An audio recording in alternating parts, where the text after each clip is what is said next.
Joining me today is Dr. Jennifer Kramer, MOA's Curator of the Pacific Northwest. She's one of the co-creators of this powerful exhibition as well. She's worked closely with the Nuxalk Nation to bring their stories, their traditions, and language to life in a way that both honors history and healing.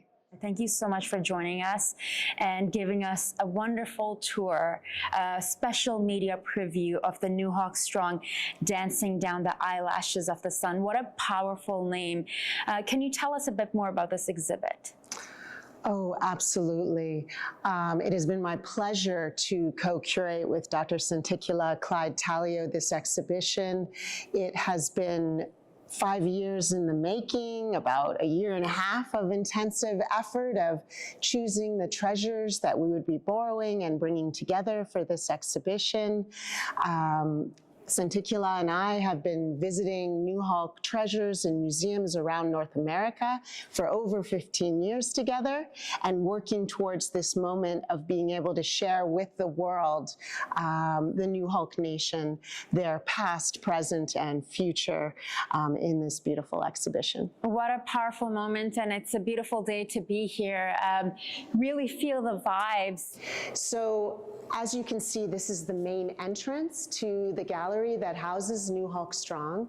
And what you're looking at is Sayuth. Sayuth is a supernatural thunder being known only to the Nuxalk Nation. Some of you might say, oh, I recognize a thunderbird when I see one, because they're quite well known on the northwest coast. But actually, this is not a thunderbird. This is thunder, Sayuth. And thunder is a supernatural being that creates lightning and thunder, and that dances across the mountaintops, and of which many Nuxalk lineages hold Smayusta, ancestral origin stories about meeting thunder in the past. And what I love about the strength of this image is that this was created by Anuhimana Jade Hanus, who is a young Nuxalk carpenter, a Nuxalk artist, gifted in carving, in painting, in design.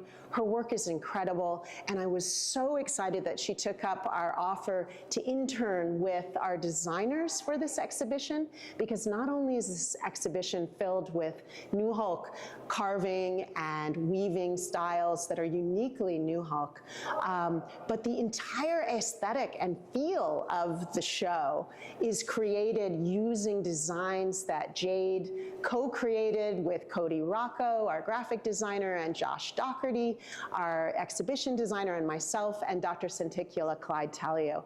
And because we had Jade as part of this project, we were able to bring those exhibition designers up to Bella Coola, to Kumkuts, so they could witness what it feels like to be in that special place, a rainforest where these huge mountaintops where Sayuth thunder dances across actually go down to the Nuxalk River, what we call the Bella Coola River now, and to meet Nuxalk people in their home.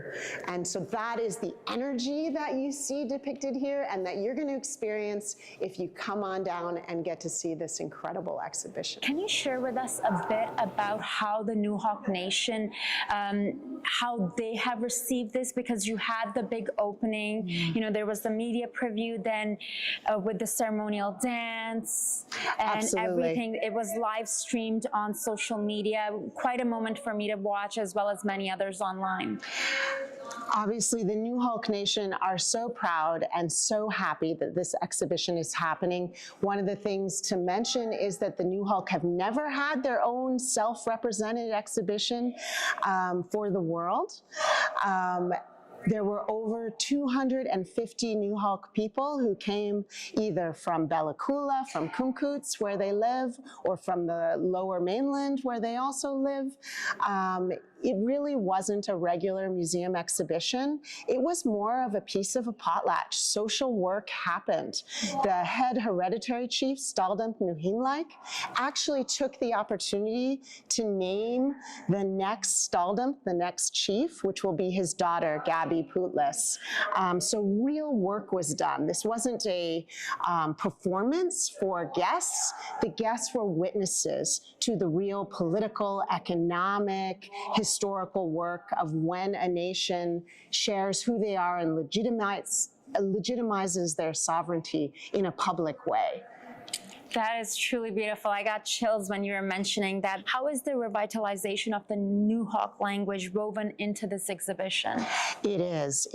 So in each of the stories, the narrative of the exhibition, Santikula and I chose Nuxalk phrases, Nuxalk values, and ways of knowing who they are to be the subtitles of each section.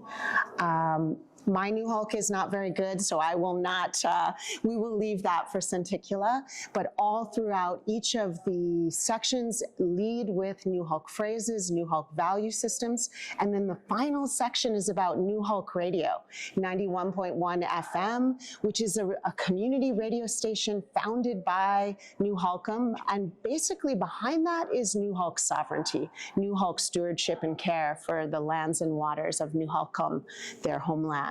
The way that the Nuxalk are practicing clearing the path for this generation to succeed and for those yet unborn through Nuxalk language, through Nuxalk radio. People were so emotional.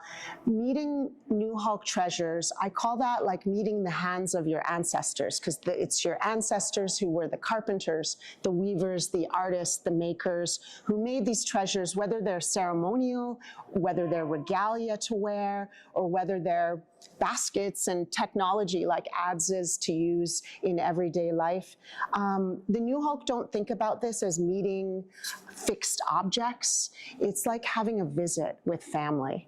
And it's bittersweet because you have all those feelings of how is it, thanks to colonialism, thanks to the anti-potlatch law, that these treasures made their way into museums and private collections.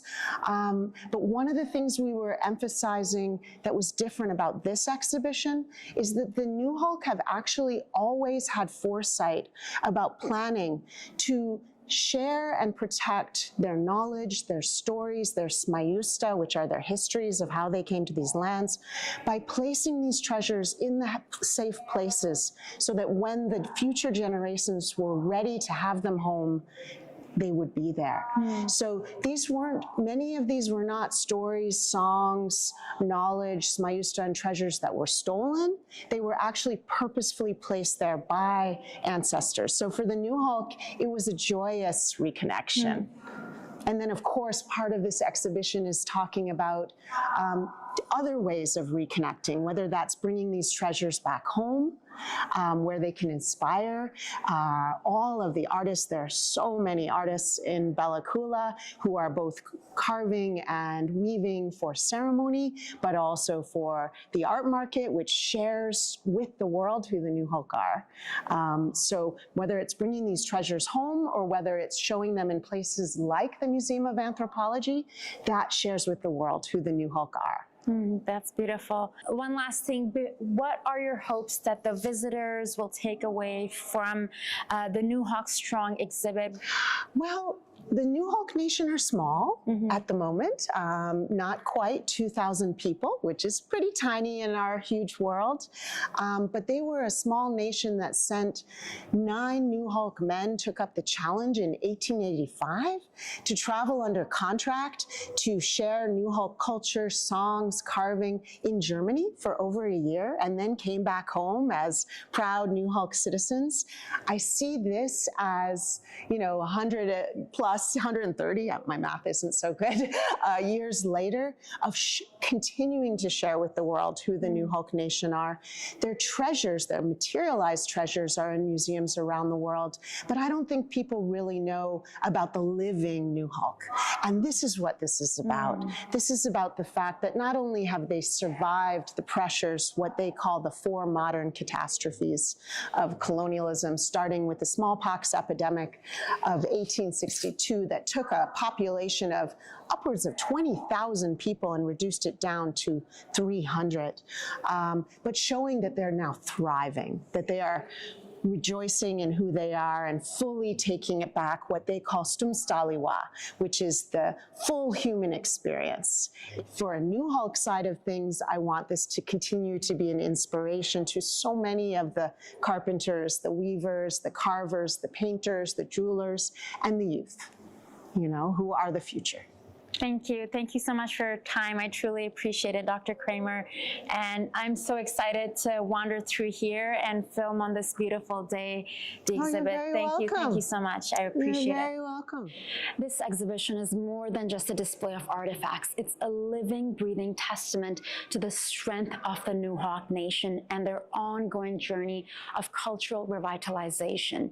Nuxalk Strong, dancing down the eyelashes of the sun, is on view at Museum of Anthropology's O'Brien Gallery from February 21st, 2025 till January 5th, 2026. And I highly encourage everyone to view and experience this powerful exhibit for themselves. That's it for this time on location in Vancouver. I'm your host, Zara Durrani. Until next time, I'll catch you soon.